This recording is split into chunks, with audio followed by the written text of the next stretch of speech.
Kembali di Kompas Siang, saya Radi Saputro. Saudara, pamitnya Sandiaga Uno dari Partai Gerindra ternyata masih belum mulus. Surat pamitnya buat Prabowo Subianto disebut-sebut belum diterima Ketua Umum Partai Gerindra itu. Pamit. Ini pesan Sandiaga Uno buat Gerindra dan Ketua Umumnya Prabowo Subianto. Pesan Sandi disampaikan di hari Lebaran kedua pada Minggu 23 April lalu. Sandi menitipkan surat pamit buat Prabowo kepada Ketua Harian Gerindra Sufmi Dasko Ahmad.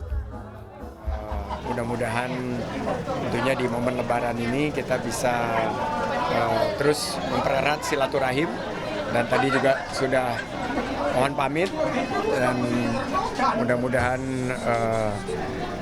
di momen yang spesial ini di hari kedua bulan suci Lebaran. Sudah dari jauh-jauh hari ada wacana-wacana di publik, dan tadi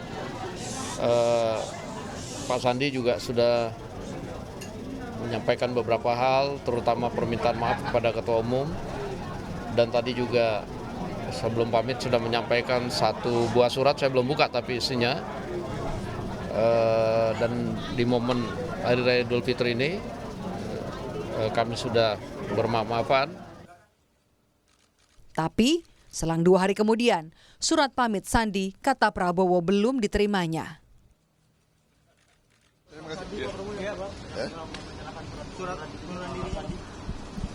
Oh, saya belum terima nanti.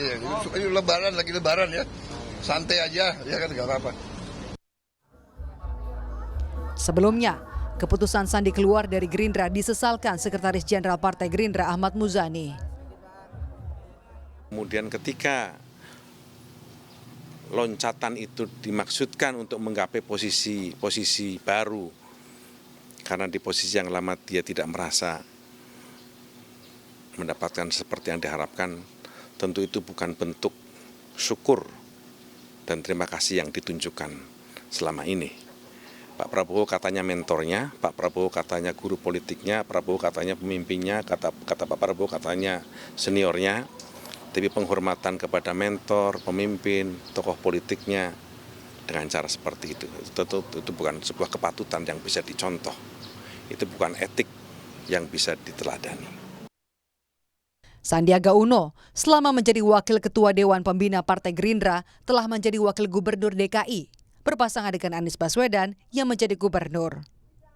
Serta menjadi pasangan Prabowo Subianto, calon presiden 2019. Namun, dalam 6 bulan terakhir, Sandi memberi sinyal akan pindah ke Partai Persatuan Pembangunan. Sandi selalu hadir dalam berbagai acara yang digelar P3. Terakhir, di Lebaran pertama, Sandi bertemu pelaksana tugas Ketua Umum P3 Muhammad Mardiono di kediamannya. Tim Liputan, Kompas TV.